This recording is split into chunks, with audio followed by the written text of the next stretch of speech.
My son humiliated me in front of 200 people by saying I had not even paid for his cake.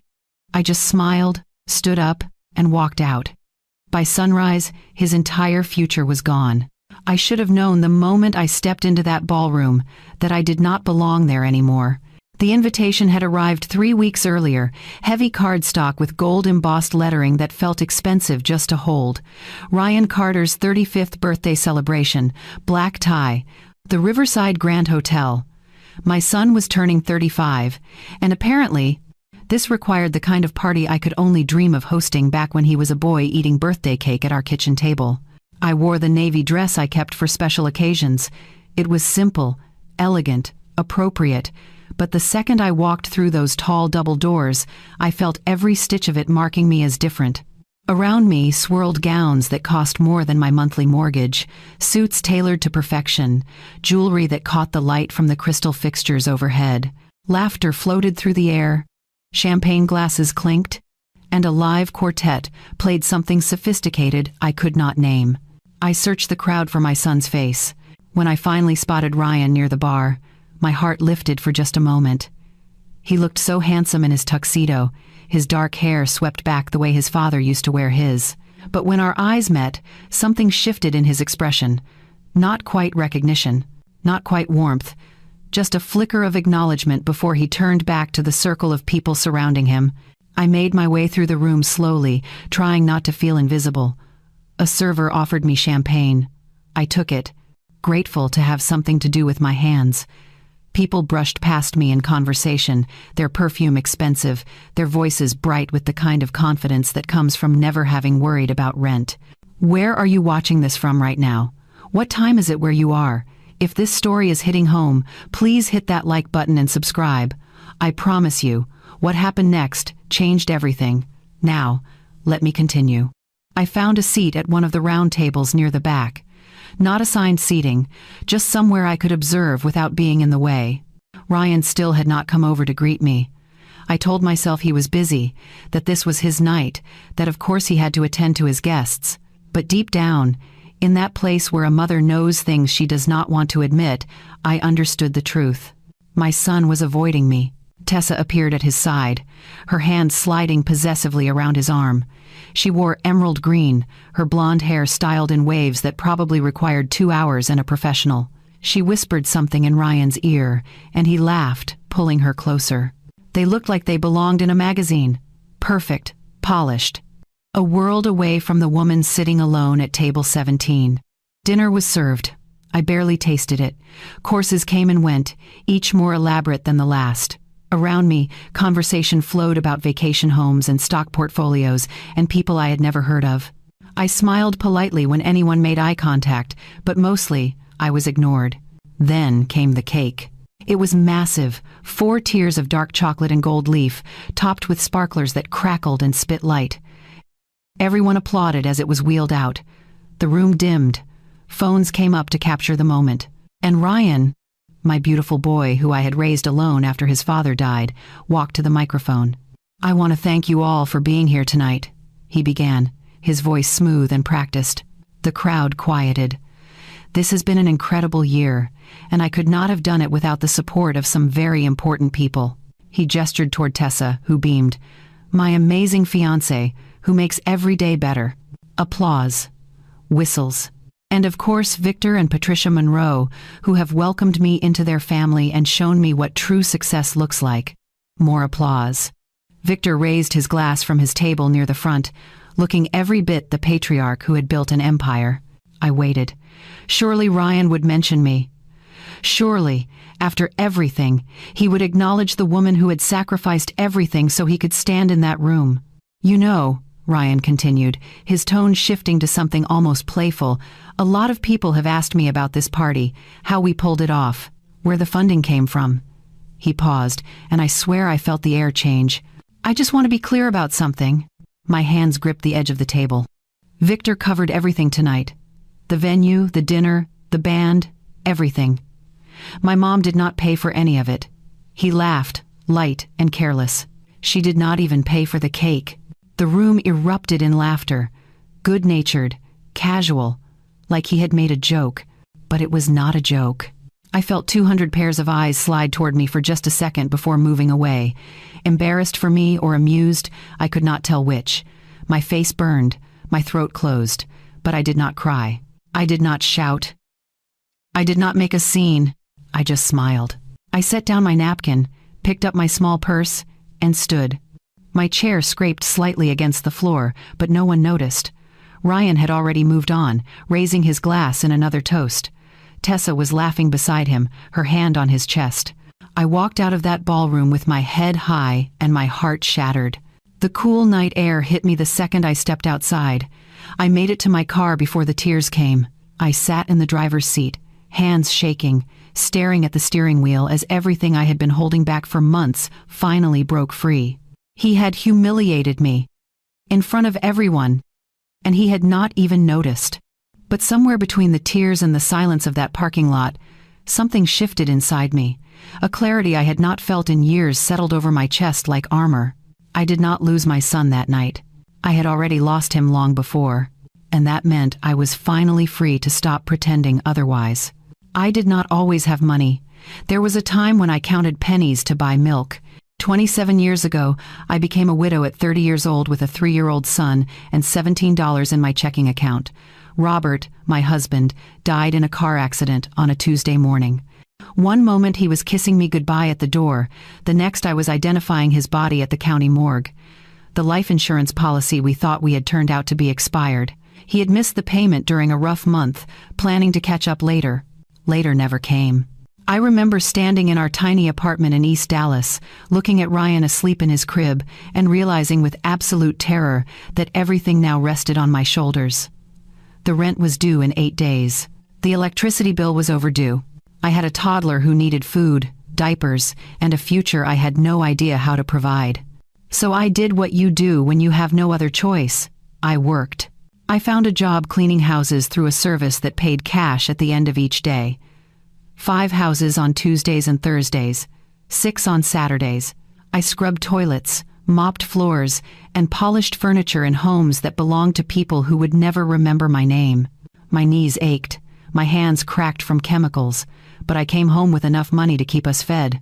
Ryan stayed with Mrs. Connor next door, a grandmother who watched him for $20 a day. It was not ideal, but it was safe, and she was kind. Sometimes I would pick him up and he would smell like her lavender hand cream, and I would feel both grateful and heartbroken that someone else was there for the moments I could not be. At night, after Ryan went to sleep, I taught myself to cook, not just basic meals. Real cooking, the kind that makes people close their eyes when they taste it. I checked out library books on French technique, Italian pasta, Southern comfort food. I watched cooking shows on our old television and took notes. I experimented with whatever ingredients I could afford, turning cheap cuts of meat into something tender, making vegetables sing with the right seasonings. It started as survival. If I could cook well, I could feed us for less money. But then Mrs. Connor asked if I could make food for her church potluck. Then a neighbor asked me to cater her daughter's baby shower. Then someone from that shower asked about their anniversary party. Word spread slowly, the way good things do in working-class neighborhoods. Valerie Carter makes food that tastes like love. Valerie Carter will work within your budget. Valerie Carter shows up on time and leaves your kitchen cleaner than she found it. I was 33 when I registered Carter Events as an actual business. It was just me, working out of my apartment kitchen, but it had a name. It had business cards I printed at the library. It had a future. Ryan was 6 then, old enough to sit at the kitchen counter doing homework while I prepped food for weekend events. He learned to measure ingredients before he learned long division. He knew the difference between a whisk and a spatula before he could ride a bike without training wheels. Some of my earliest memories of us together are not at parks or playgrounds, but in that cramped kitchen, him asking questions while I rolled dough or trimmed vegetables. "Why do you work so much, Mama?" "Because I am building something for us, baby. Something that will make sure you never have to worry the way I do." He accepted that answer the way children do, with trust that felt both beautiful and terrifying. By the time Ryan was 10, Carter Events had grown beyond what I could handle alone. I hired 2 part-time helpers, women like me who needed flexible hours and decent pay. We moved to a small commercial kitchen space I rented by the month. I bought a used catering van that broke down twice in the first year, but got us where we needed to go. The jobs got bigger. Corporate luncheons, wedding receptions, retirement parties, fundraising galas. I learned to navigate contracts, negotiate prices, and manage a schedule that often had me working 16-hour days. Ryan spent his teenage years in banquet halls and hotel kitchens, helping me load and unload equipment, watching me transform empty spaces into celebrations. He complained sometimes, the way teenagers do. His friends were at the movies or the mall, and he was stuck rolling silverware into napkins or carrying chafing dishes from the van. "I know this is not fun," I told him once, when he was 14 and particularly sullen about missing a party. "But this is what it takes. This business is going to pay for your college. It is going to give you opportunities I never had." He softened then, the way he always did when he remembered it was just the two of us against the world. "I know, Mom. I am sorry." "Do not be sorry. Just remember this when you are older. Remember that nothing worth having comes easy." He hugged me that night, and I held him tight, believing with everything in me that all of this struggle would be worth it, that my son would see my sacrifice and understand that love is not just words. Love is showing up. Love is working until your body aches so someone else can rest. Love is building a future with your bare hands and trusting that the person you are building it for will honor what it cost. I had no idea then that I was wrong. The business grew faster than I ever imagined possible. By the time Ryan turned 16, Carter Events had become one of the most requested catering companies in the Dallas area. We had a permanent staff of 12, a fleet of 3 vans, and a commercial kitchen large enough to handle events for 500 people. My phone rang constantly with requests for proposals, and I found myself turning down jobs because we were booked months in advance. Success felt strange. For so long, I had been scraping by, measuring my worth in whether or not I could pay bills on time. Now I was depositing checks that made my younger self weep with disbelief. I bought a small house in a decent neighborhood. I traded the used van for a reliable car. I opened a retirement account for the first time in my life. But even as the money came in, I lived like I was still counting pennies. Old habits die hard when you have known real poverty. I bought my clothes at outlet stores. I cooked at home instead of eating out. I kept the thermostat at 68 degrees in winter because I still remembered what it felt like to choose between heat and groceries. Every dollar I did not spend on myself went into 2 places: the business, which always needed equipment upgrades, staff training, and marketing, and a private savings account I opened the week Ryan turned 17. I called it the R Fund in my own mind. R for Ryan, R for future, R for all the dreams I held for my son. The account started with $5,000, money I transferred from my first truly profitable quarter. Then I added to it monthly, sometimes weekly, when we had a particularly good event, $1,000 here, $3,000 there. The balance grew steadily, quietly, a secret I kept even from Ryan because I wanted it to be a surprise someday. Maybe for his wedding, I thought. I could hand him a check and tell him to start his marriage without debt, to take his bride on a honeymoon anywhere in the world. Or maybe he would want to start his own business, and I could fund it entirely, give him the kind of head start I never had. The account became a source of comfort during hard weeks. When a client complained or an employee quit unexpectedly, or I felt the weight of being responsible for so many people's livelihoods, I would log into that account and watch the numbers grow. This is what it is all for, I would remind myself. This is love in its most practical form. Ryan, meanwhile, was changing in ways I tried not to see. His sophomore year of high school, he started asking why we could not live in a bigger house. His friends had pools and game rooms, he said. Why did we still live so modestly when the business was doing well? Because we are building something that lasts, I explained. We are being smart with money, so it is there when we really need it. He did not understand. How could he? He had never known hunger. He had never worn shoes with holes in them or stayed home from school because we could not afford the field trip fee. I had succeeded in giving him a childhood free from the poverty I knew, but in doing so, I had also given him no reference point for understanding sacrifice. By his senior year, he was embarrassed by my work. Not openly, not in a way he would admit, but I felt it. When his friends asked what his mom did, he would say, "She owns a catering company," in a tone that made it sound smaller than it was. He stopped inviting me to school events if he could avoid it. He made excuses for why I could not meet his girlfriend's parents. I told myself it was normal teenage behavior. Kids want to be independent. They push away from their parents. It did not mean anything. But there were moments when I caught him looking at me with something that felt like disappointment, like I was not quite enough, like the life I had built with my own 2 hands was somehow less valuable because it involved serving food instead of sitting behind a desk in a corner office. I worked harder. I do not know what else to do when someone you love seems to be drifting away. So I worked. I expanded the business. I took on bigger clients. I won awards from the local Chamber of Commerce.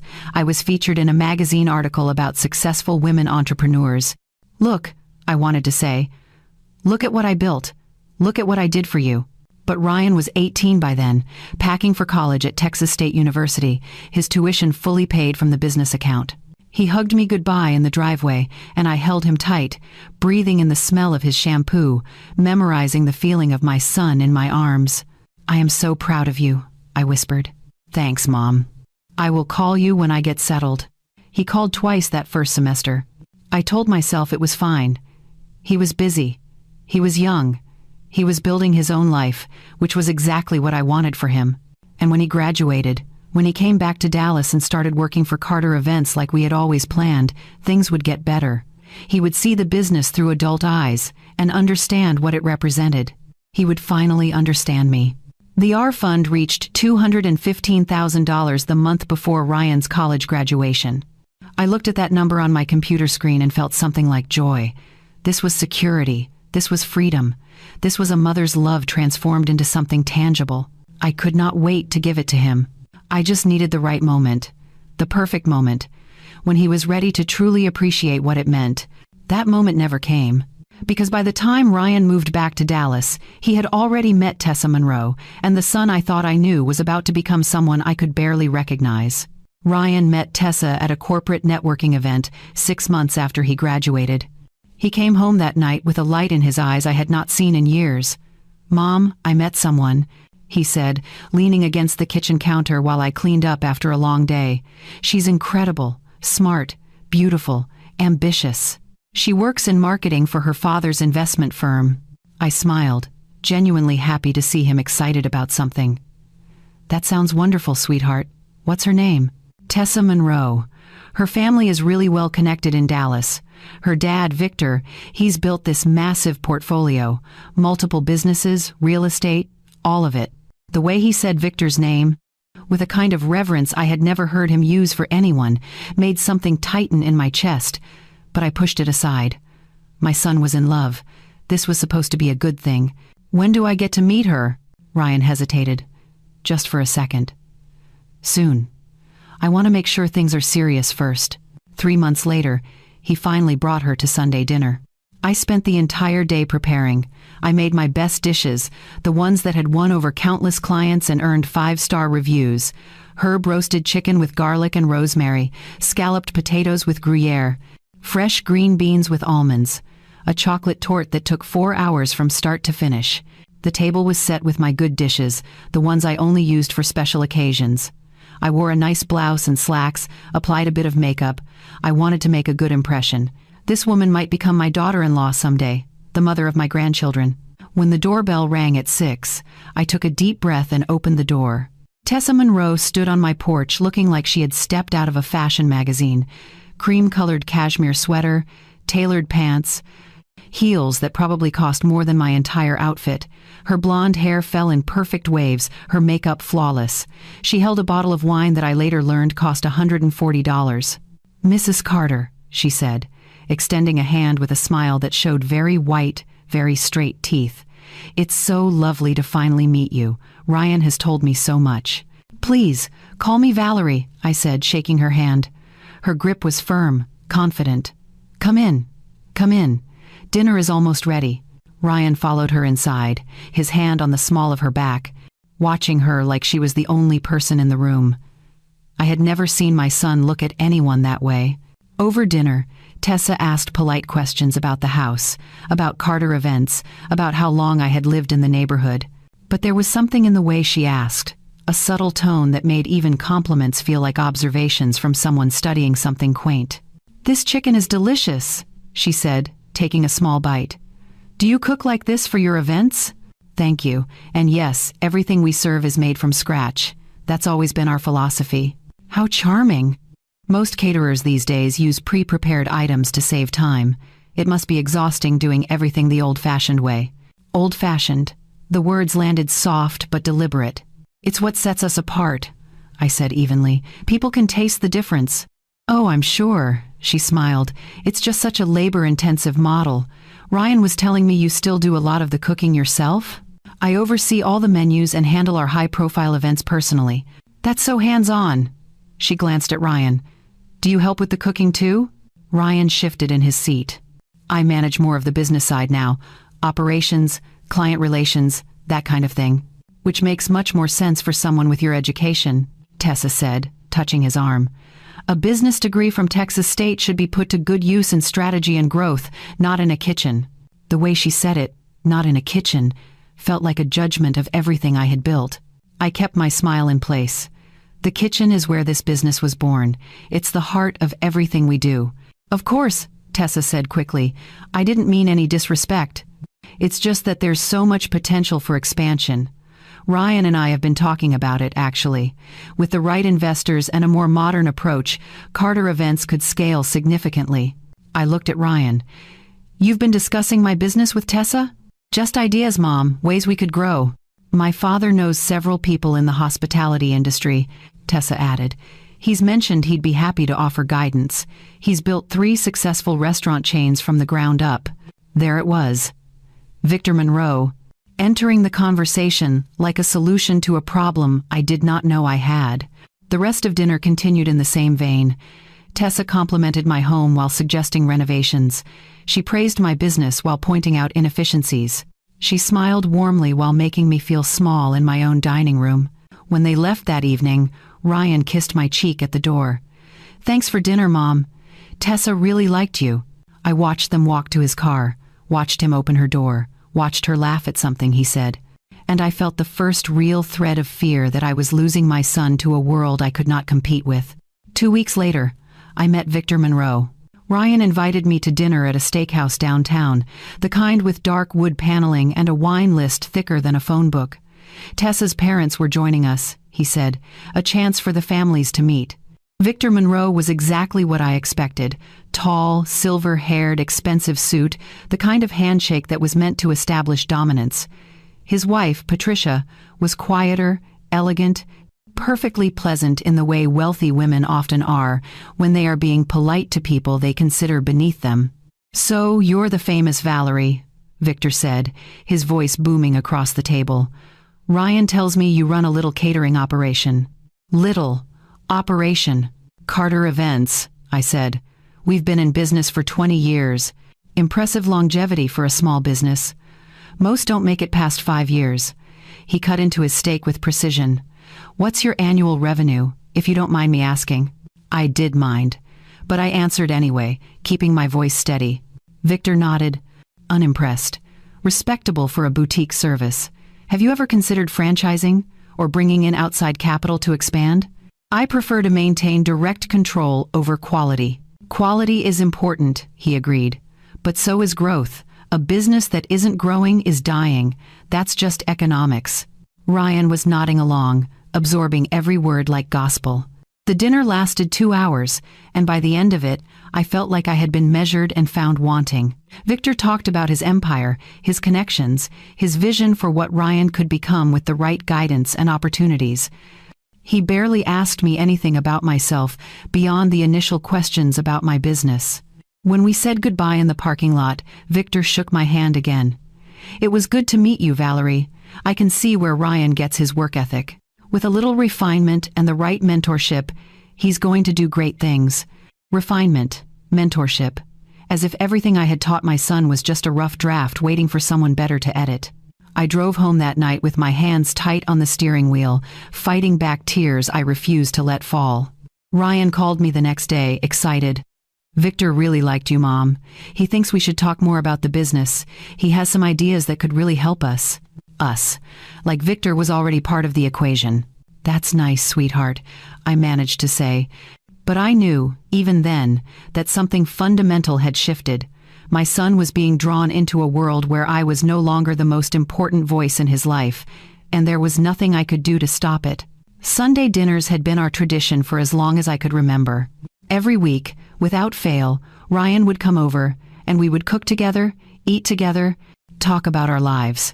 It was the one constant that connected us through his childhood, his teenage years, his college experience. No matter what else was happening, we had Sundays. The first time he canceled, he had a good reason. Tessa's family was having a brunch, and she really wanted him there. "I'm sorry, Mom. Can we do next week instead?" "Of course, sweetheart. Family is important." The second cancellation came 3 weeks later, a networking event that Victor had invited him to. "It's a really big opportunity, Mom. Some major investors will be there." "I understand. We can reschedule." By the third month, Sunday dinners happened maybe twice, then once, then not at all. Ryan started showing up at the Carter Events office later and leaving earlier. When he was there, he spent most of his time in his own office with the door closed, taking calls that he said were important but never explained. The easy collaboration we once had, the partnership I thought we were building, started to feel strained. One afternoon in late fall, I knocked on his office door to discuss an upcoming wedding we were catering. He was on the phone, but he waved me in. "No. I completely agree," he was saying, his tone animated in a way I rarely heard anymore. "The old model doesn't work in today's market. You need scalability, efficiency, brand recognition." A pause. "Exactly. That's what I've been trying to explain." He glanced at me, held up a finger. 1 minute. I waited, holding the folder with the wedding details. "All right, Victor. I'll put together some numbers and send them over.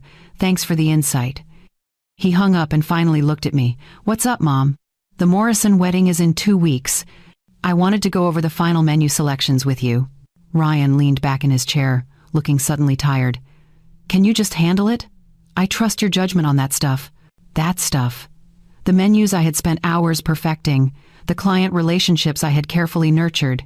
"Ryan, you're the operations manager. This is part of your job." "I know, but I'm working on something bigger right now, strategic planning. We need to start thinking about where this company is going, not just what we're serving at individual events. Individual events are how we make money. They're how we built this business." "Built? Past tense?" he said, and there was an edge to his voice I had never heard before. "We need to focus on growth, expansion. Victor thinks we should look into opening a second location, maybe even a third. We could franchise the model, bring in real investors." "Victor thinks," I repeated slowly. "And what do you think?" "I think he's right. I think we're playing small when we could be doing so much more. Playing small. My life's work, reduced to a phrase that made it sound like a hobby. Ryan, this business works because we maintain quality control. Because every event gets personal attention. If we expand too fast, we lose what makes us special. Or we evolve," he countered. "Mom, I love what you've built. I do. But there's a difference between a lifestyle business and a real company. If we want to compete at a higher level, we need to modernize." Every word felt like it came from someone else's mouth. Victor's words, Tessa's words, not my son's. I left his office without discussing the wedding.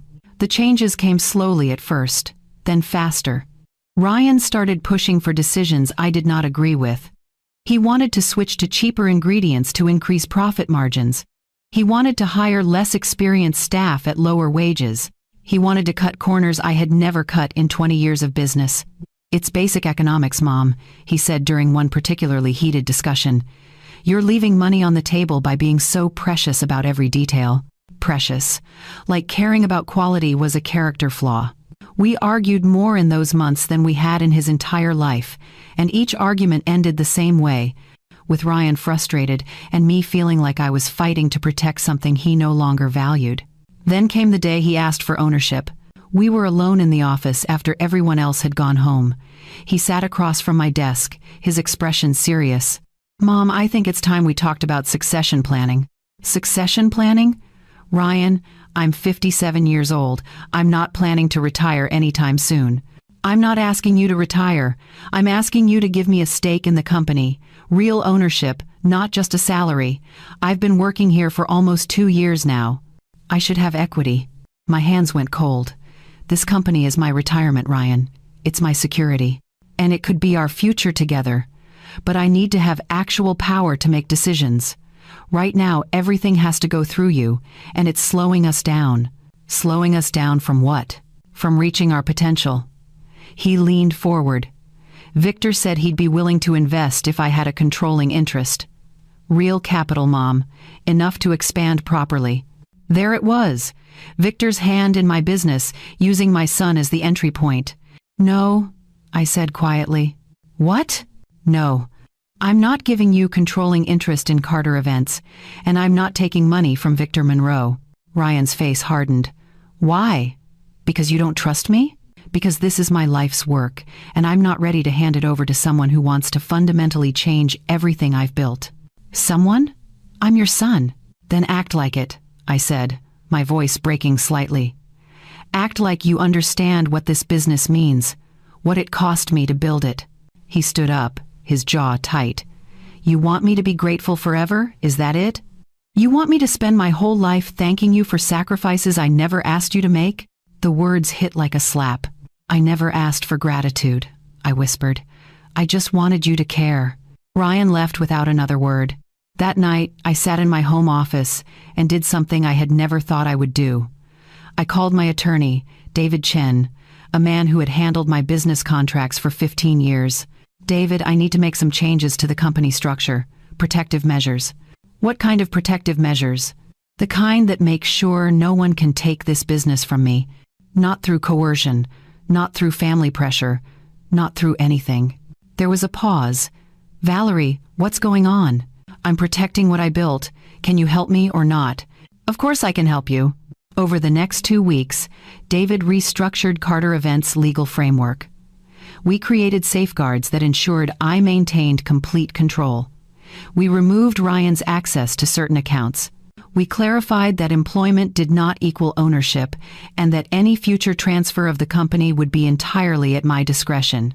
Ryan did not know. I did not tell him. But I slept better knowing that my life's work was secure, even if it meant acknowledging that I could no longer trust my own son. The distance between us grew wider. He stopped coming by my house entirely. Our conversations at work became purely professional, brief exchanges about schedules and clients. The warmth that had once existed between us, the easy affection of mother and son, disappeared like morning fog burning off under harsh sun. I told myself it was temporary, that he was going through a phase, that eventually he would remember who he was and come back to me. But deep down, I knew better. I was losing my son to a version of success that had nothing to do with the values I had tried to teach him, and the worst part was, he did not even seem to notice I was slipping away. Or maybe he noticed and simply did not care. I found out about Ryan's engagement on Instagram. Not from a phone call, not from him showing up at my door with Tessa, eyes bright with excitement, asking for my blessing. I learned that my only son was getting married because a notification popped up on my phone while I was reviewing invoices at my kitchen table. Ryan Carter is engaged to Tessa Monroe. The photo showed them on a beach at sunset. Tessa's hand extended toward the camera, a diamond catching the golden light. Her smile was radiant. Ryan looked happier than I had seen him in months. The caption read, "She said yes, excited to start forever with my best friend." 247 people had already liked it. I was not one of them. I sat there staring at my phone screen, waiting for it to ring. Surely he would call. Surely, even with everything that had happened between us, he would pick up the phone and tell his mother directly that he was getting married. An hour passed. Then 2. Finally, at nearly 10 at night, my phone buzzed. A text message. "Hey Mom, just wanted to let you know that I proposed to Tessa tonight. I know you probably saw it online already. We're really happy. I'll call you soon to talk about details." I read it 3 times, looking for warmth that was not there, looking for anything that felt like he remembered I was his mother and not just another person on his contact list. I typed and deleted 4 different responses before settling on, "Congratulations, sweetheart. I'm happy for you both." He sent back a thumbs up emoji. That was it. That was how I learned I was going to have a daughter-in-law. The wedding planning happened around me, not with me. Tessa's mother, Patricia, took control immediately. She knew a planner, she said, someone who had done weddings for several prominent Dallas families. The venue was already being discussed before I even knew what season they were considering. When I finally did get a phone call from Ryan, 3 weeks after the engagement, it was brief and felt obligatory. "So we're thinking next June," he said. "Tessa wants a summer wedding. Her mom has some connections at this estate venue outside the city." "That sounds lovely. How can I help?"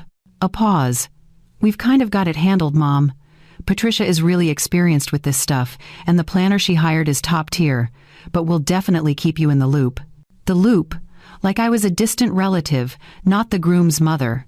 "Ryan, I'd like to be involved. This is your wedding. I know. And you will be. We just want to make sure everything is done right, you know? This is a big deal for Tessa's family. A lot of important people will be there." Important people. The phrase hung in the air between us. "And I'm not important?" "That's not what I meant. You're twisting my words." "Then what did you mean?" He sighed, that particular sound of exasperation that children reserve for parents they find difficult. "Look, I don't want to fight about this. You'll be involved. We'll make sure you have input. But Tessa and her mom have a vision, and I want to support that." Their vision did not include much space for me. I was invited to dress shopping, once. Patricia, Tessa, her 2 sisters, her grandmother, 3 bridesmaids, and me. We went to a bridal salon that served champagne and had private fitting rooms larger than my first apartment. I sat on a cream-colored sofa next to Tessa's grandmother, both of us watching as Tessa modeled dress after dress. Each one cost more than I spent on my own wedding, my car, and 3 months of mortgage combined.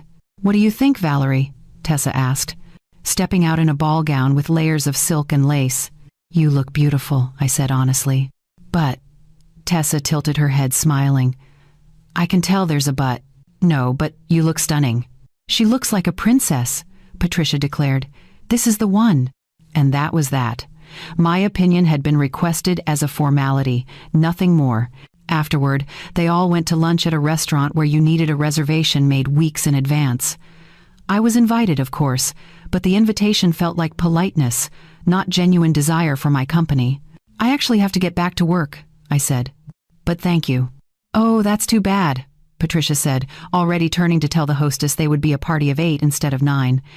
I drove back to my office and cried in the parking lot for 20 minutes before going inside. The engagement party was held at the Monroe family home, a sprawling estate with manicured gardens and a guest list that read like a who's who of Dallas society. I received an invitation in the mail, formal and embossed, the same as everyone else. I wore my best dress, brought an expensive bottle of wine, and showed up with a smile that felt like it might crack my face. Ryan greeted me at the door with a quick hug. "Thanks for coming, Mom." "Of course. I wouldn't miss it. Tessa's mom did an amazing job with everything, right? This is incredible." I looked around at the floral arrangements that probably cost more than most people's monthly rent, the catered food from a restaurant I had never heard of, the string quartet playing in the corner. "It's beautiful," I said. And it was. But it was also a world I did not belong to, filled with people who spoke a language of country clubs and yacht weeks and winter homes. I made small talk when spoken to, smiled politely, and tried not to feel like the help. At one point, I found myself standing alone near the garden entrance, watching Ryan and Tessa move through the crowd. They were golden together, young and beautiful and beloved. Everyone wanted to talk to them, to be near them, to bask in their happiness. "You must be so proud," a woman said beside me. I did not know her name, but she had the look of someone who had never worried about money a day in her life. "I am," I said. "Victor and Patricia have been wonderful to Ryan, haven't they? Taking him under their wing like that. Taking him. Like he was an orphan in need of rescue. They've been very generous," I managed. "Well, he's lucky to be marrying into such an established family. The Monroe name opens a lot of doors." She drifted away before I could respond, leaving me standing there with the bitter taste of being erased from my own son's story. I left the party early, no one noticed. The months between the engagement and the wedding were marked by occasional text messages and even less frequent phone calls. Ryan was busy, he said. So much to plan. So many decisions to make. Work was intense. Tessa needed him. I stopped reaching out as much. What was the point? Every conversation felt like an intrusion into a life I was no longer part of. The R fund, meanwhile, continued to grow. I added to it faithfully, the same way I always had. It had become automatic, a habit born of love and hope that maybe, somehow, this money would be the thing that finally showed Ryan I had always been thinking of him, that I had sacrificed and saved and planned for his happiness. The balance reached $283,000 by February. I looked at that number on my computer screen one night, sitting alone in my home office, and wondered if my son even deserved it anymore. Wondered if giving him this money would mean anything to someone who now measured worth in country club memberships and investment portfolios.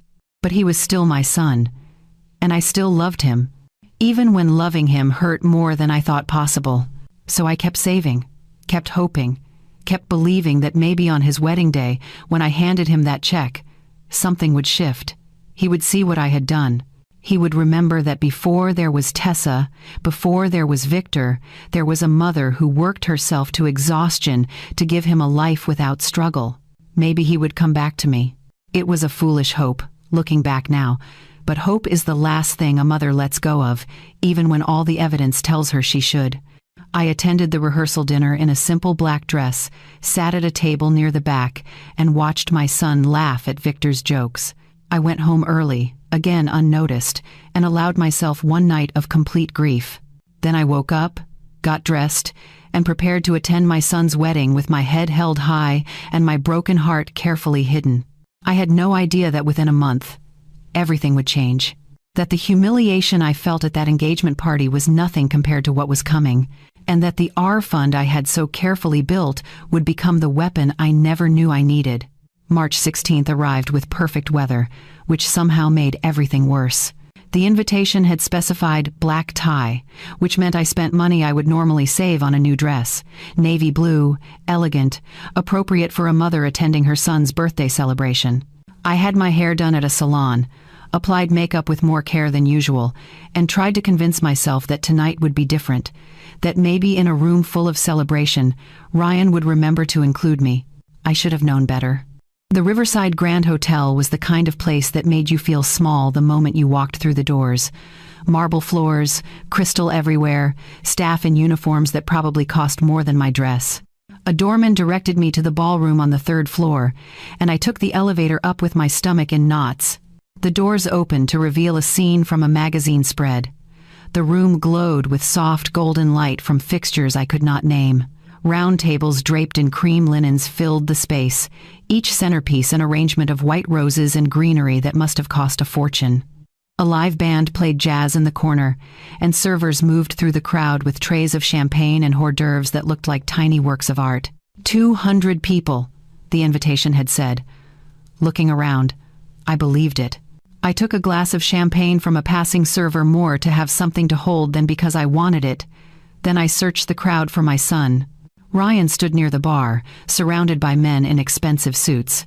He looked handsome in his tuxedo, confident in a way that both filled me with pride and made me sad. This version of my son, polished and sophisticated, felt like someone I was meeting for the first time. Our eyes met across the room. I smiled, started to move toward him. He looked away. Not obviously, not rudely. Just a subtle shift of attention back to his conversation, as if he had not seen me at all. I stopped walking. Tessa appeared at his side moments later, wearing emerald green that made her look like old money and new beauty combined. She whispered something in Ryan's ear. He laughed, pulled her close, kissed her temple. They looked like they belonged in that room, with those people, in that life.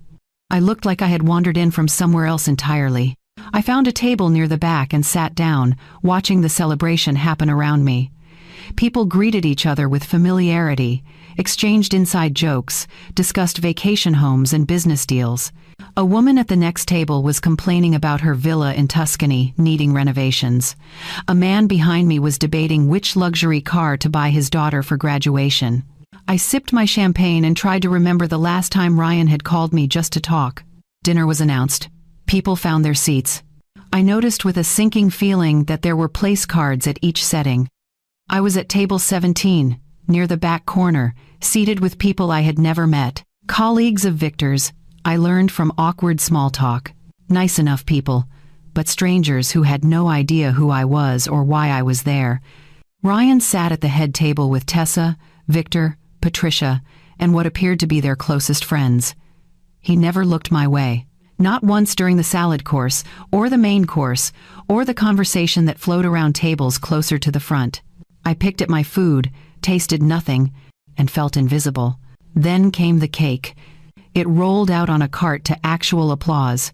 4 tiers of dark chocolate, decorated with gold leaf that caught the light, topped with sparklers that crackled and spit like tiny fireworks. It was excessive and beautiful, and exactly the kind of thing that would photograph well for Instagram. The band stopped playing. Lights dimmed slightly. Ryan stood, and someone handed him a microphone. "Thank you all so much for being here tonight," he began, his voice amplified through speakers. The room quieted immediately, 200 faces turning toward him with warm attention. "This year has been incredible, and I'm so grateful to share this celebration with the people who matter most." He gestured toward Tessa, who beamed at him. "My amazing fiancé, who makes every single day better just by existing. I'm the luckiest man in the world." Applause, whistles, someone shouted, "Here, here." "And of course," Ryan continued, "I have to thank Victor and Patricia Monroe, who have completely changed my life. They've welcomed me into their family, shown me what real success looks like, and taught me more about business in 2 years than I learned in 4 years of college." More applause. Victor raised his glass from his seat, looking pleased. I waited. My hands gripped the edge of the table, knuckles white under the tablecloth. Surely now. Surely he would mention me. Even just a sentence. Even just acknowledgement that his mother was in the room. "A lot of people have been asking about this party," Ryan said, and there was a shift in his tone. Something lighter, more casual. How we pulled it off, what it cost, who handled everything. My chest tightened. "I just want to clear something up."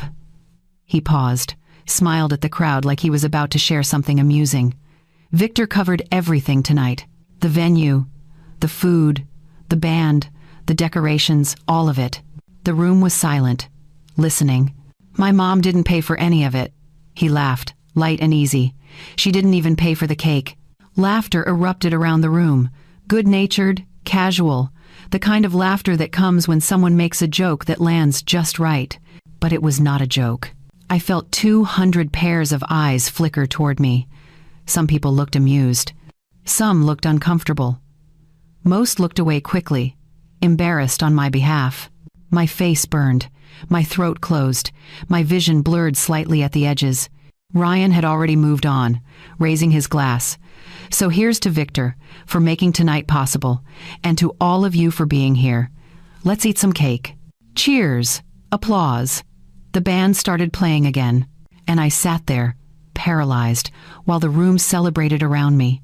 He had humiliated me, in front of everyone, made me sound small and irrelevant and unnecessary, made it clear that I had contributed nothing to this moment, this celebration, this life he was building. The worst part was that he did not seem to realize he had done anything wrong. He was laughing, cutting the cake with Tessa, posing for photos. This was just a throwaway comment to him. A casual clarification that meant nothing. To me, it was everything. I set down my napkin with hands that trembled slightly. I picked up my small purse. I stood. No one noticed. I walked out of that ballroom with my back straight and my head up, moving through the crowd like a ghost, past the tables of strangers, past the expensive centerpieces, past the life my son had chosen that had no room for me in it. The hallway was blessedly empty. I made it to the elevator, pressed the button, waited while my heart hammered in my chest. The doors opened. I stepped inside. And the moment they closed, cutting me off from the party and the people and the son who had just broken my heart in front of 200 witnesses, I let myself feel it. The lobby was quiet. I walked through it on autopilot, past the doorman who wished me a good evening, into the parking lot where my car sat under streetlights. I got in. closed the door, locked it, and then I fell apart. I cried the way you cry when something fundamental breaks inside you, deep, wrenching sobs that shook my whole body. I cried for the boy who used to hold my hand crossing the street, for the teenager who would help me load catering vans without being asked, for the young man I thought I was raising to be kind and loyal and good. I cried for the mother I had been, who worked herself to exhaustion believing it would matter, who saved every dollar she could spare, who built a business with bleeding hands and an aching back because she thought she was building a legacy for her son. I cried until I had nothing left. Then I sat in the silence of my car, staring at nothing, feeling empty and hollow and done. That is when the clarity came. Not all at once, not like lightning, but slowly, like dawn breaking after the longest night. I did not lose my son tonight. I had already lost him. Months ago, maybe years ago. The moment he decided that Victor's approval mattered more than my sacrifice. The moment he looked at everything I built and saw something to improve rather than something to honor. I had been holding on to a version of Ryan that no longer existed. Maybe that version never existed at all. Maybe I had been so busy being the mother I thought he needed that I never saw who he actually was. But I saw it now, and seeing it meant I could finally let go. I started the car, drove home through empty streets, walked into my house and went straight to my office. The R fund sat there in my computer, waiting. $283,000. Years of sacrifice transformed into numbers on a screen. I looked at that account for a long time. Then I opened a new document and started making a list, not of what I had lost, but of what I was going to take back. By the time the sun rose, I knew exactly what I was going to do. And for the first time in months, I felt something other than grief. I felt powerful. I did not sleep that night. Instead, I sat at my desk with a cup of coffee that went cold while I stared at numbers that represented 20 years of choices. The R fund account, the business structure documents, the will I had written 3 years ago that left everything to Ryan. Everything I had built for him. That was the truth I had to face in the quiet hours before dawn. Every long shift, every missed social event, every time I chose work over rest, saving over spending, sacrifice over comfort. It had all been for Ryan, so he would never struggle the way I did. So he would inherit security and opportunity and a foundation I never had. I had poured my entire life into making sure my son would be okay.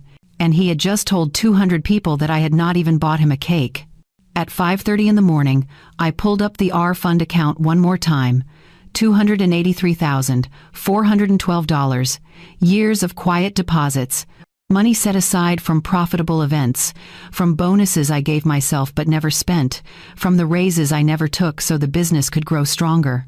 I had imagined giving this to Ryan on his wedding day, pictured his face when he realized what I had done, imagined him finally understanding the depth of a mother's love. That fantasy died somewhere between his cruel joke and this moment. I picked up my phone and called David Ward. It was early, but David was the kind of attorney who answered his phone at any hour for clients he trusted. "Valerie?" His voice was rough with sleep. "What's wrong?" "I need to see you today. First thing, before the office opens." "What happened?" "I'm rewriting my future. Can you meet me at 7? There was a pause. Then, "I'll be there." David's office was in a modest building downtown, the kind of place that prioritized substance over appearance. I arrived at 6:50 and waited in my car until I saw his lights turn on. Then I walked in carrying a folder with every document I thought we might need. He looked at me across his desk, concern clear in his eyes. "Talk to me." So I did. I told him about the party, about Ryan's comment, about the slow erosion of our relationship over the past 2 years, about realizing that I had been holding on to someone who no longer existed. "I want to make changes," I said when I finished. "Big ones." "What kind of changes?" "The R fund. I want Ryan removed as beneficiary, immediately." David nodded slowly. "That account is in your name. You can redirect it however you want. Do you know where you want the money to go instead?" I had thought about this all night. I want to set up a scholarship fund for single mothers going to culinary school, women who are trying to build something from nothing the way I did. David wrote notes. "That's doable." "What else?" "The business. Ryan has access to certain accounts, operational authority that I gave him when I thought we were building this together. I want all of that removed. Removed how? Do you want to fire him? No. I surprised myself with the answer, not yet. But I want his access limited to exactly what he needs to do his job and nothing more.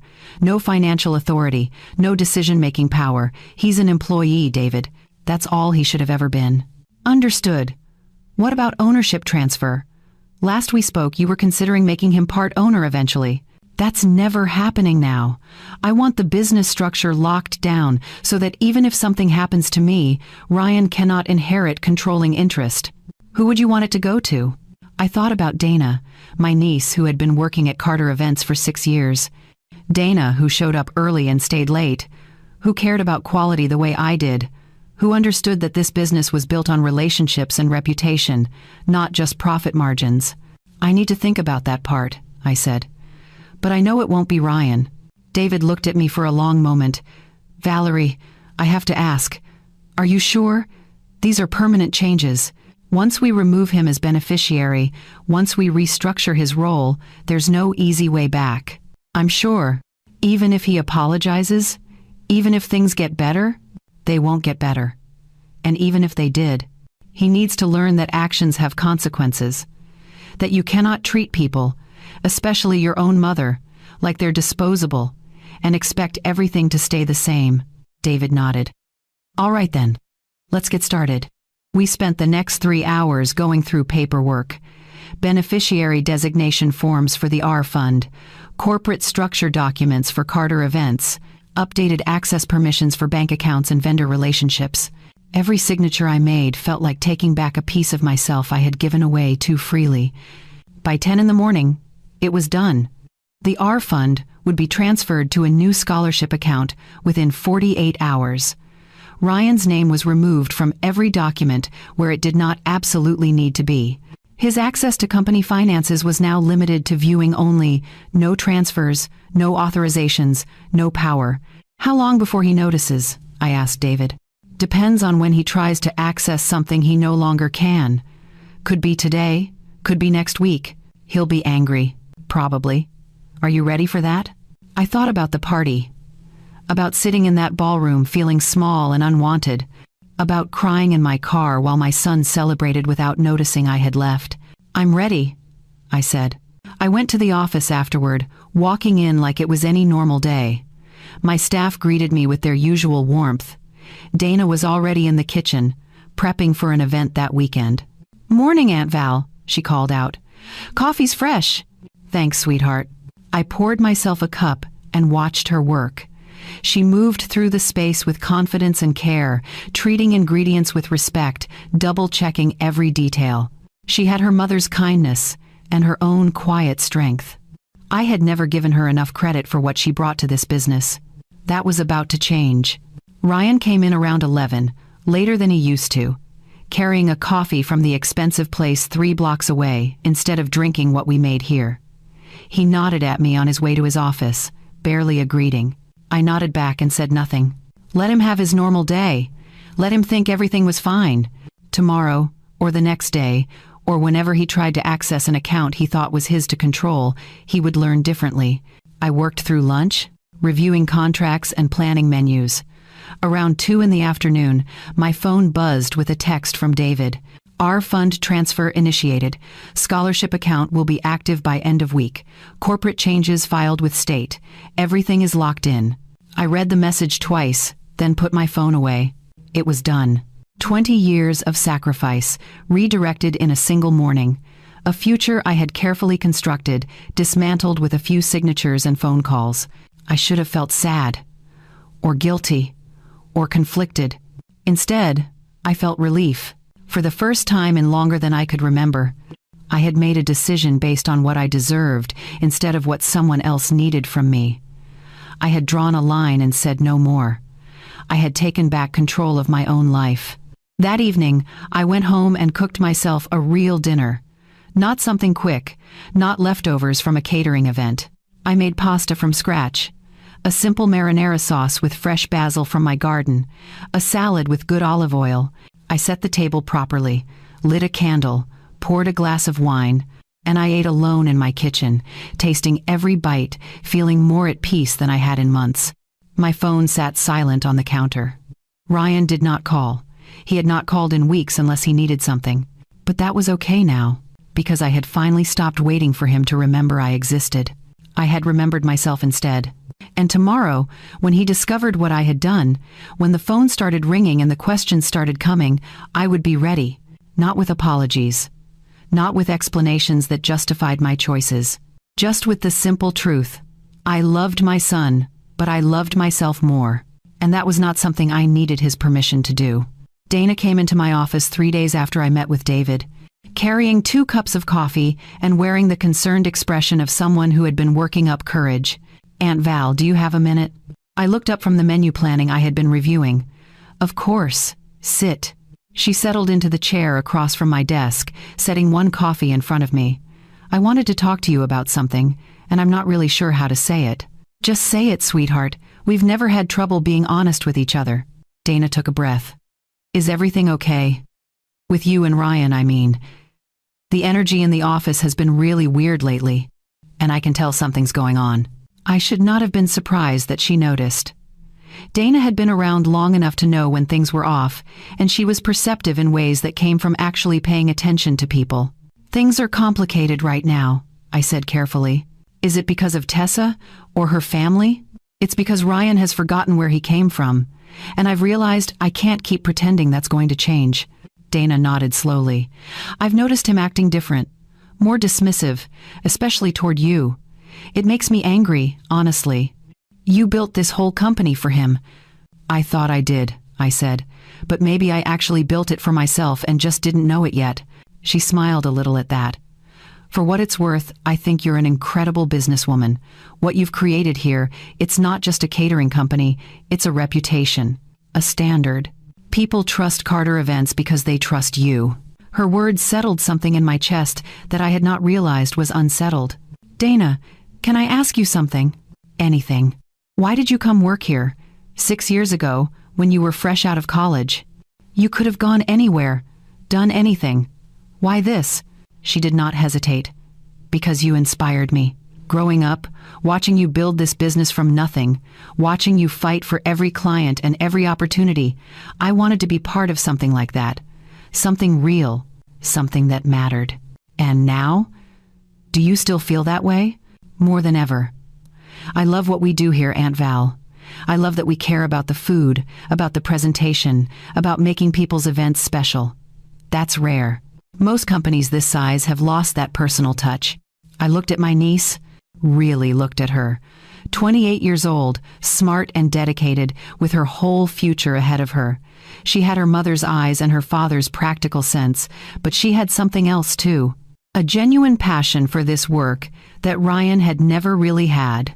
Ryan saw the business as a vehicle. Dana saw it as a calling. "What if I told you I wanted to make some changes?" I said. "Big changes to how this company is structured." "What kind of changes?" "The kind where you would have real authority, real ownership, not someday, not eventually, soon." Dana's eyes widened. "Aunt Val, what are you saying?" "I'm saying that I need to know this business will be taken care of by someone who values it the way I do. Someone who understands that success isn't just about profit margins and expansion. It's about integrity and relationships and doing work you can be proud of." "But Ryan is your son. Everyone assumes he'll take over eventually." "Everyone assumed wrong," I said quietly. "Ryan has made it very clear that he doesn't value what I've built. He wants to change it into something I don't recognize, and I can't let that happen." Dana was silent for a moment, processing. "What are you asking me?" "I'm asking if you would be interested in becoming a partner. Real equity, Dana. A path to majority ownership when I'm ready to step back. This company would be yours to lead." I watched emotions cross her face. Shock, disbelief, then something that looked like hope. "Are you serious?" "Completely. I've already spoken with my attorney about restructuring. I wanted to talk to you before making it official, but yes, I'm serious." Dana's eyes filled with tears. "Aunt Val, I don't know what to say. This is everything I've ever wanted. But I never thought it was possible. I thought Ryan was always going to be the heir apparent. Ryan made his choice. Now I'm making mine." She wiped at her eyes, laughing a little through the tears. "My mom is going to lose her mind. In a good way. She's always worried I was wasting my potential here." "You've never wasted a single day. You've earned this, Dana. Not because you're family. Because you're excellent at what you do." "When would this happen?" "The paperwork can be ready within 2 weeks. We'll start with 25% ownership, with an agreement that it increases over the next 5 years until you hold controlling interest. You'll be named Chief Operating Officer immediately, which comes with full decision-making authority." Dana stood up, walked around the desk, and hugged me tight. "Thank you. Thank you for seeing me, for trusting me." I hugged her back, feeling lighter than I had in months. "Thank you for being someone I can trust." The paperwork took exactly 12 days. David worked with a corporate attorney to draft everything properly: partnership agreements, stock certificates, updated operating documents that named Dana as my successor, and removed any language that suggested Ryan had a future ownership stake. I signed everything in David's office on a Tuesday morning. Dana signed that afternoon, her hand shaking slightly as she put pen to paper. "This is real now," she said, looking at the documents. "This is real," I confirmed. "When are you going to tell Ryan?" "I'm not. He'll figure it out on his own." That same afternoon, I sent an email to the entire Carter Events staff. Short, professional, and direct. Effective immediately. Dana Williams has been promoted to Chief Operating Officer and minority partner of Carter Events. She will have full operational authority and will be my primary partner in all business decisions moving forward. Please join me in congratulating her on this well-deserved advancement. I copied Ryan on the email. Responses came back within minutes. Congratulations from the staff. Excitement. Well wishes. Everyone who worked with Dana regularly knew she deserved this. Ryan's response came 20 minutes later. A single line. "Can we talk? In person?" I wrote back, "I'm in my office." He appeared in my doorway 5 minutes later, holding his phone, his face tight with confusion and something that looked like panic. "What is this?" He held up his phone, showing my email. Exactly what it says. Dana is now COO and a partner in the company. "Since when do you make decisions like this without talking to me?" "Since it's my company and I can run it however I choose." Ryan stepped into the office and closed the door behind him. "Mom, what is going on? First I get locked out of half the accounts, now Dana is suddenly a partner? What are you doing?" "I'm protecting what I built and giving authority to someone who's earned it." "And I haven't earned it?" "I've been working here for 2 years. You've been working here while actively trying to change everything about how we operate, while bringing Victor's ideas into my business without my permission, while making it very clear that you think what I've built needs to be fixed. That's not fair. What's not fair is you treating me like I'm an obstacle instead of the person who gave you this opportunity in the first place." Ryan's jaw clenched. "Is this about the party? About what I said?" "It's about everything. The party was just the moment I finally saw clearly. I didn't mean anything by that comment, Mom. It was a joke. It wasn't funny. And the fact that you still don't understand why it hurt tells me everything I need to know about where we are." He ran a hand through his hair, agitated. "So what? You're punishing me by giving my future to Dana?" "This was never your future, Ryan. You just assumed it was." "I assumed it was. We were both wrong. Does Victor know about this?" The question made me actually laugh. Why would Victor know about my business decisions? He has nothing to do with Carter Events. He has connections, resources. He could help us grow exponentially. I don't want his help. I don't want his money. And I don't want his influence anywhere near what I've built. Ryan stared at me like I was speaking a foreign language. "You're making a mistake." "Maybe, but it's my mistake to make." He left without another word, the door closing hard enough to make the frame shudder. I sat in the silence of my office, my heart pounding but my resolve steady. Dana appeared in the doorway a few minutes later. I heard raised voices. "Are you okay?" "I'm fine." "He's angry. He'll get over it. Or he won't. Either way, this company is in good hands now." Dana smiled, tentative but genuine. "I won't let you down. I know you won't. That's why I chose you." That evening, I went home and opened a bottle of wine I had been saving for a special occasion. I sat on my back porch as the sun set, feeling the weight of 2 decades slowly lifting from my shoulders. My phone buzzed with a text from Dana. "Thank you again. I'm going to make you proud," I wrote back. "You already do." Ryan did not call, did not text. The silence from him felt like confirmation that I had made the right choice. I had spent so long waiting for my son to see me, to value me, to appreciate what I had sacrificed. Now I was done waiting. I had given my legacy to someone who would honor it, and that felt like freedom. The calls started 3 days after I promoted Dana.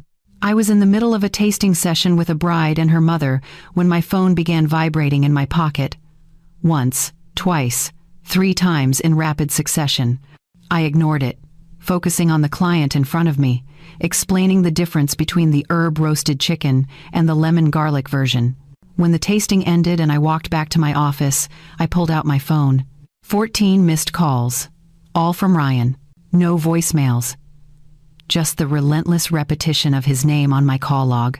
I was about to call him back when my phone rang again. Ryan's name lit up the screen. I answered. "What's wrong? What did you do?" His voice was tight, strained. "What did you do to the R fund?" My stomach dropped, but I kept my voice steady. I redirected it. "You redirected $283,000? Where?" "That's not your concern." "Not my concern?" "Mom, that money was for me. We both know it was for me." "It was my money, Ryan, in an account with my name on it. I can do whatever I want with it." "You were saving it for my wedding. You told me you had something special planned." "I did have something special planned. Then, things changed." "Changed how? Because I made one stupid joke at a party? You're going to take away my entire future over that." I sat down at my desk. Exhaustion suddenly washing over me. "Ryan, that fund was never guaranteed to you. And it's not about one joke. It's about 2 years of watching you become someone I don't recognize. Someone who doesn't value what I've built or respect the sacrifices I've made. So you're punishing me.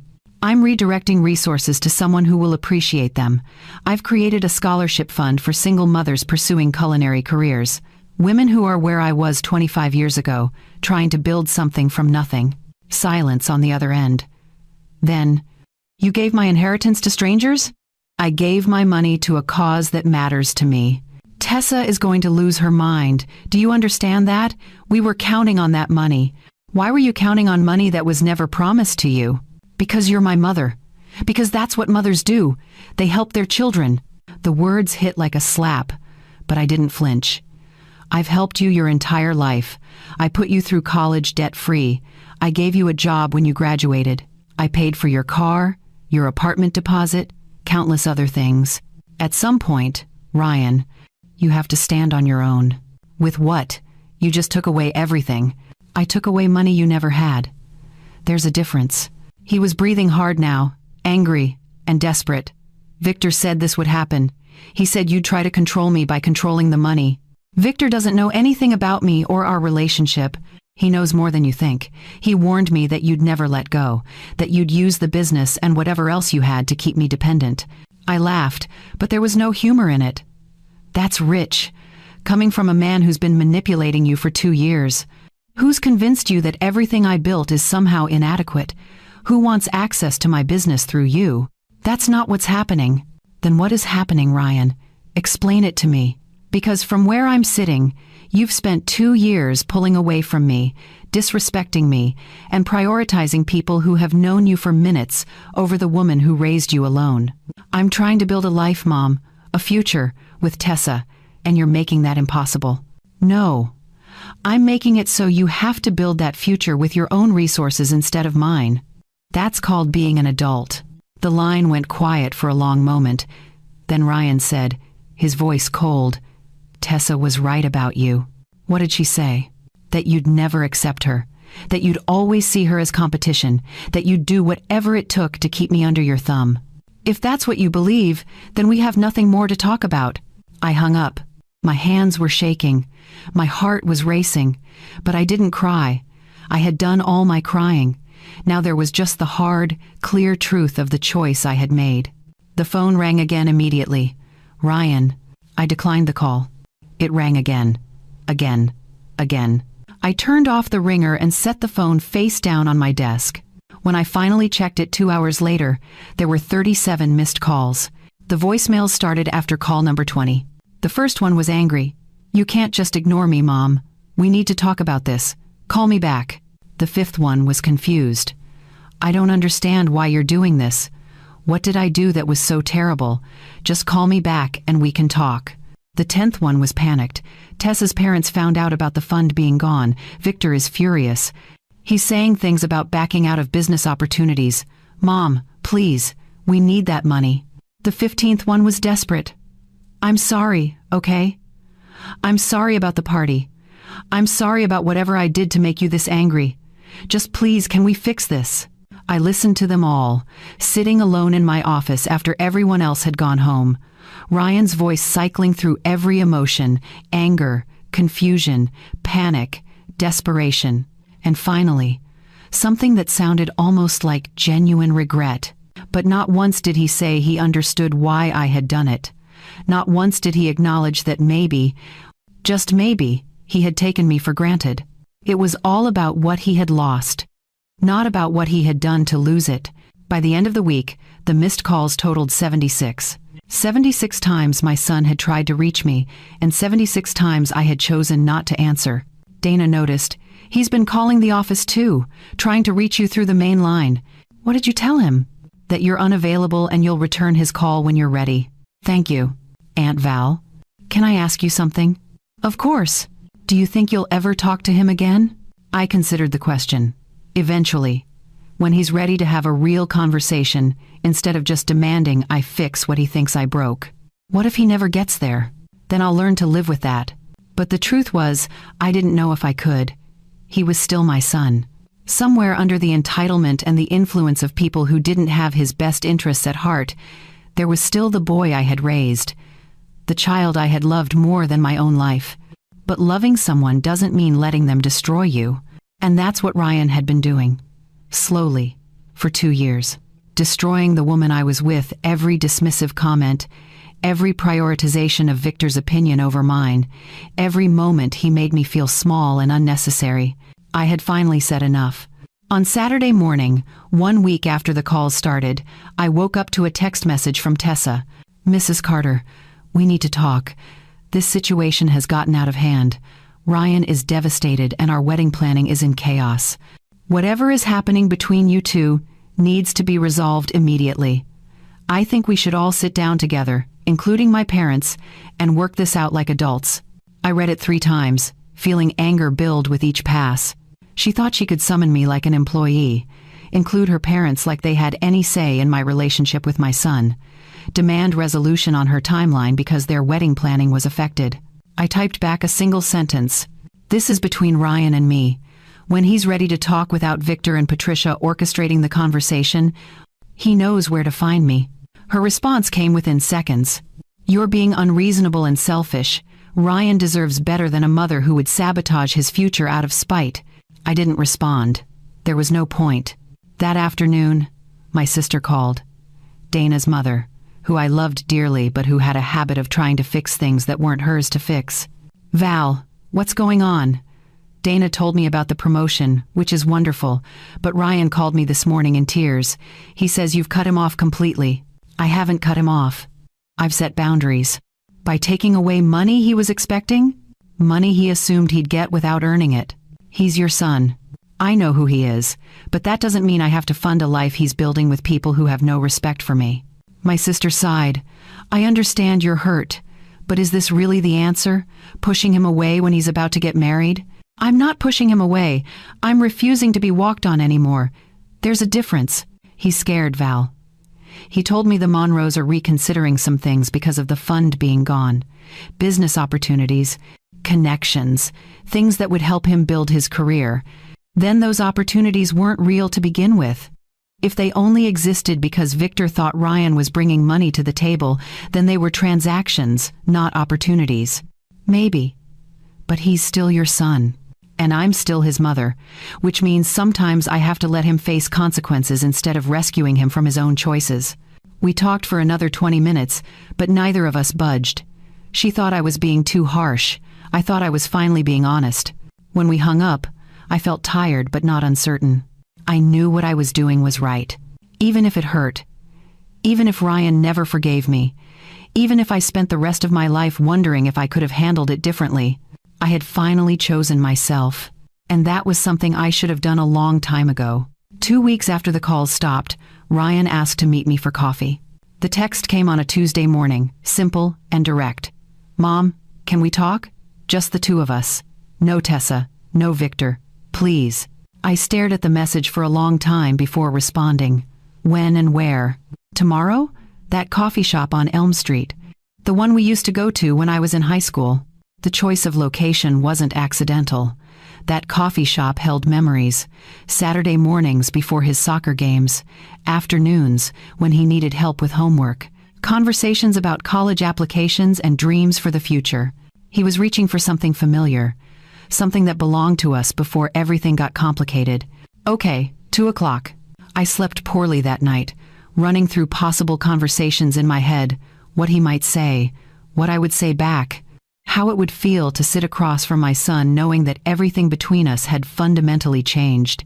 I arrived 10 minutes early and ordered tea, sitting at a corner table where we could have privacy.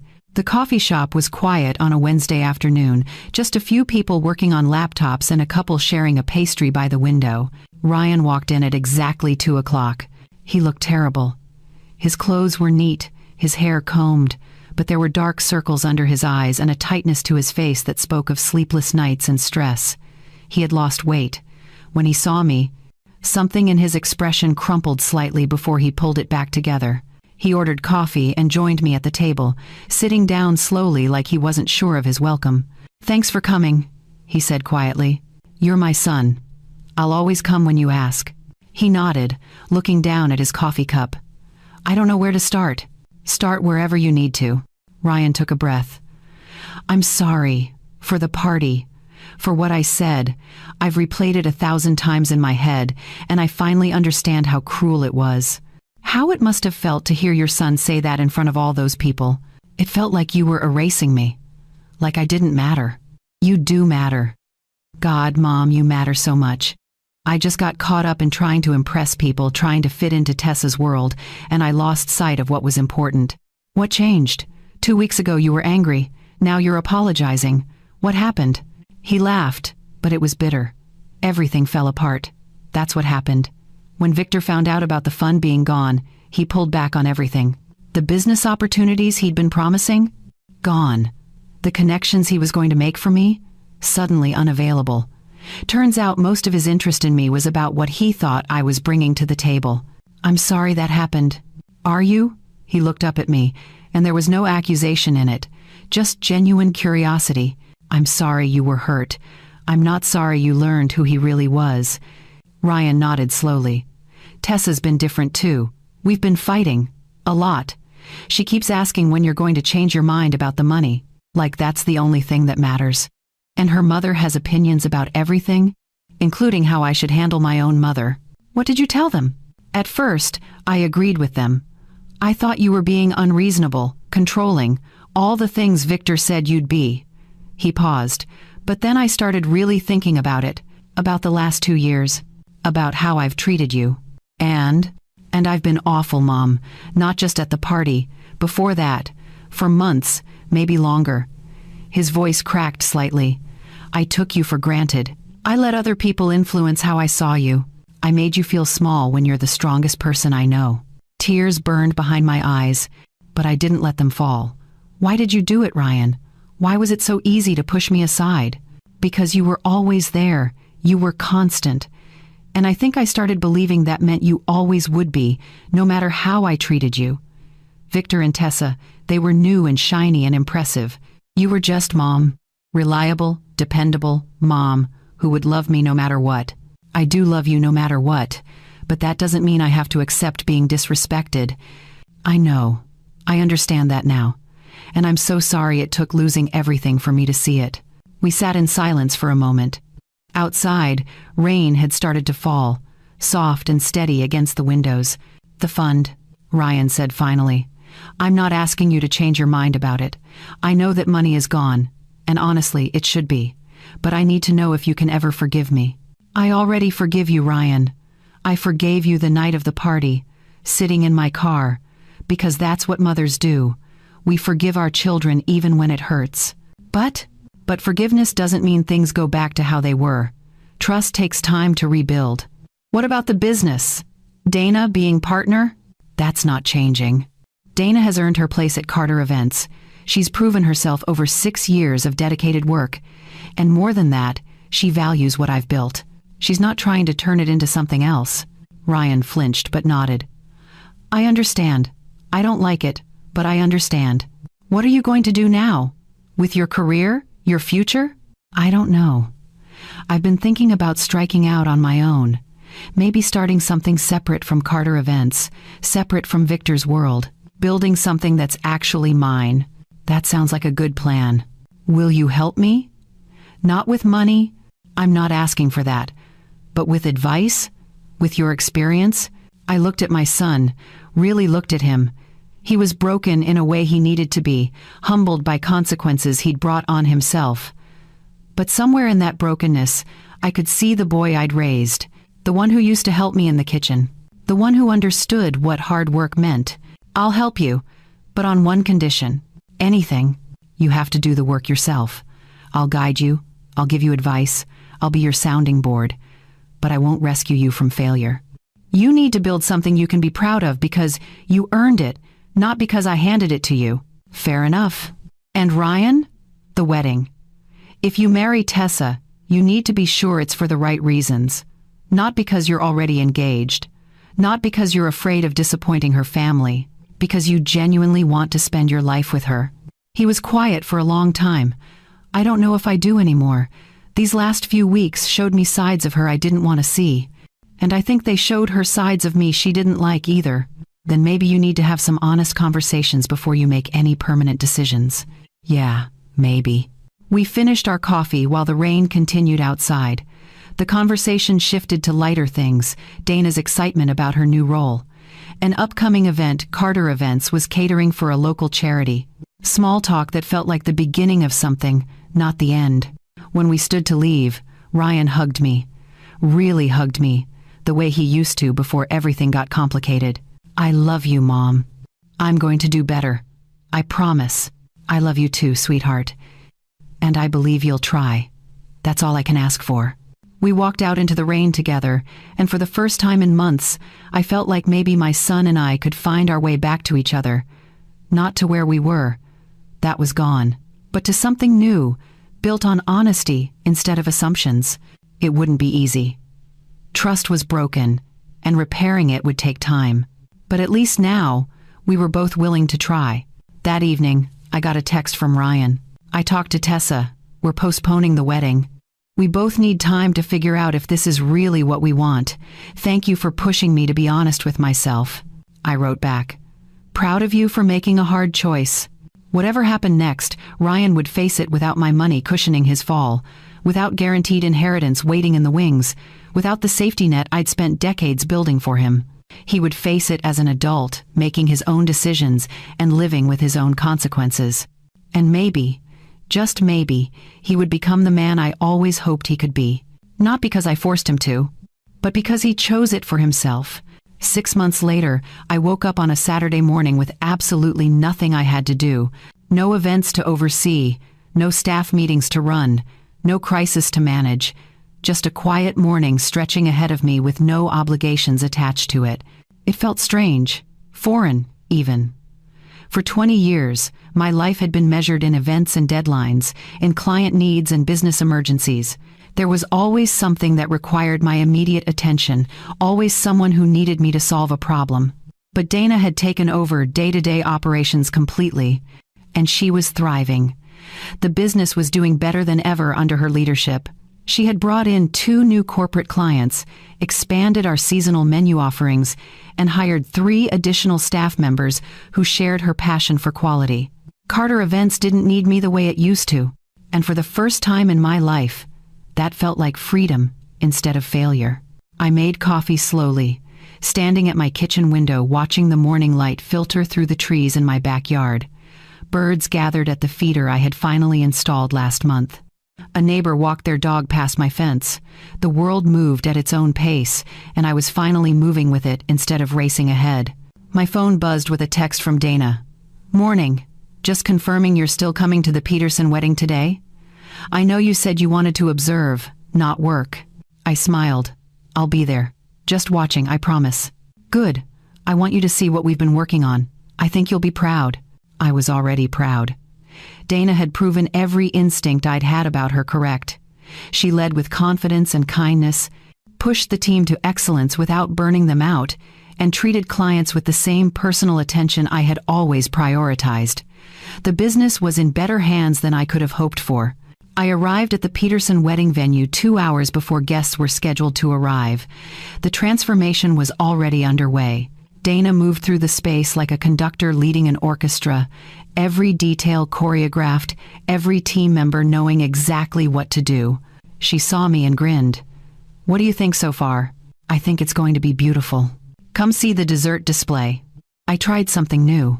She led me to a table where our pastry chef was arranging a tower of individual desserts, miniature tarts, chocolate truffles, tiny cheesecakes with fresh berries. It was elegant and creative, exactly the kind of presentation that would have guests talking. "This is brilliant," I said. "Learned from the best." Dana squeezed my hand. "Thank you for coming. It means a lot to have you here. There's nowhere else I'd rather be." I spent the rest of the afternoon watching my niece do what she was born to do. And when the bride walked into the reception and gasped at how perfect everything looked, when guests raved about the food, when the event went off without a single hitch, I felt a deep satisfaction that had nothing to do with ego. This was my legacy. Not just the business itself, but what it had become in the hands of someone who truly valued it. Ryan and I had fallen into a new rhythm over the past 6 months. We spoke every couple of weeks, sometimes more if he needed advice. He had started his own small consulting business, helping local restaurants improve their operations. It was modest, barely profitable yet, but it was his. Built with his own effort, funded by his own savings, succeeded or failed on his own merit. He had called me 3 weeks ago, excited in a way I hadn't heard in years. "Mom, I just landed my first real client. A restaurant group with 4 locations. They want me to analyze their supply chain and staffing models." "That's wonderful, sweetheart. How did you get the contract?" I pitched them, put together a whole proposal, showed them what I could do, and they said yes based on my work, not because of who I know or who my family is. The pride in his voice was genuine. He was learning what I had tried to teach him all along, that real success comes from what you build yourself, not what you inherit. "I'm proud of you, Ryan." "Thanks, Mom. That means everything." The wedding had been called off permanently. Ryan and Tessa had tried to work through their issues for a few months, but ultimately, they wanted different things. She wanted the life her parents had mapped out. He wanted something he could create on his own terms. They had parted amicably, or so Ryan said. I suspected there was more pain there than he let on, but he was handling it with a maturity that gave me hope. Victor and Patricia had moved on to other prospects. I heard through mutual acquaintances that they were already grooming another young man, someone else's son who they could mold into their vision of success. I felt sorry for whoever that was. On a Tuesday afternoon in late summer, I did something I had been thinking about for months. I drove to the culinary school where my scholarship fund was now active and met the first 3 recipients, 3 women, all single mothers, all working multiple jobs while trying to build careers in food service. Their stories were different in details, but the same in spirit. They were me, 25 years ago. Exhausted and determined, scared and hopeful, doing everything they could to create better futures for their children. "Mrs. Carter, we can't thank you enough," one of them said. Her name was Jennifer, and she had a 6-year-old daughter. "This scholarship means I can actually finish school. I don't have to choose between tuition and rent." "You don't have to thank me," I said. "Just promise me you'll pay it forward someday. When you're successful, when you've built something you're proud of, remember what it took to get there. And help someone else the way I'm helping you. I promise." Watching them walk back to their classes, I felt something settle in my chest. The R Fund had found its purpose. Not funding a wedding for a son who had forgotten what sacrifice looked like, but giving opportunities to women who understood exactly what it cost to build something from nothing. That money would change lives, real lives. Women who would remember every dollar and honor it with their effort. That was worth more than any wedding could ever be. I started taking Sundays for myself again. Not working, not catching up on emails, not planning for the week ahead, just existing in quiet ways I had forgotten were possible. Some Sundays I went to farmers markets and bought ingredients I would cook just for pleasure. Some Sundays I read books that had nothing to do with business. Some Sundays I drove to places I had never been, small towns an hour away, walking through antique stores and trying local restaurants. I was learning who I was when I wasn't defined by what I could do for other people. It was terrifying and exhilarating in equal measure. Ryan came over for dinner one Sunday in September. Just the two of us, no agenda, no tension. I made his favorite meal from childhood, pot roast with vegetables and homemade rolls. We ate and talked about his business, about Dana's latest success with a high-profile client, about books we were reading and shows we were watching. Normal conversation, easy conversation. After dinner, he helped me with dishes, standing at the sink the way he used to when he was young. "Mom, can I ask you something?" "Of course." "Do you regret it?" Taking away the fund, giving the business to Dana. "Do you ever wish you'd handled things differently?" I dried my hands and turned to face him. "No, I don't regret it. Because it forced both of us to be honest about who we are and what we value. You needed to learn to stand on your own. I needed to learn that my worth isn't measured by how much I sacrifice for you. I think I needed that too, as much as it hurt. The hard lessons usually hurt the most, but they're also the ones we remember." He hugged me before he left, and it felt genuine, not obligatory, not performative, just a son who loved his mother and was grateful she had cared enough to let him fall so he could learn to stand. I stood on my porch watching his taillights disappear down the street, feeling at peace in a way I hadn't in years. I still loved my son. That would never change. But I loved myself too now, and I had finally learned that those two things didn't have to be in competition. Some nights, when I sat alone in my quiet house, I thought about the woman I used to be, the one who measured her value by how much she could give away, who believed that sacrifice without recognition was noble instead of self-destructive, who thought that loving someone meant accepting whatever treatment they offered. That woman was gone. In her place was someone stronger, someone who understood that dignity matters, that boundaries are not walls, they're foundations. That saying no to being diminished is not cruelty, it's self-respect. I had built an empire with my bare hands, raised a son alone, survived loss and poverty and exhaustion that would have broken people with less determination. And when the time came to choose between being loved and being respected, I had chosen both. By refusing to accept one without the other. The story people saw from the outside was simple: a mother humiliated by her son at a party, a dramatic response, a family fractured and slowly healing. But the real story was quieter and more powerful. It was about a woman who finally understood that her love for her child did not require the destruction of her love for herself. It was about recognizing that the people who truly value you will never ask you to diminish yourself to make them comfortable. It was about learning that walking away from disrespect is not revenge, it's survival. And it was about discovering that the legacy you build matters less than the dignity with which you protect it.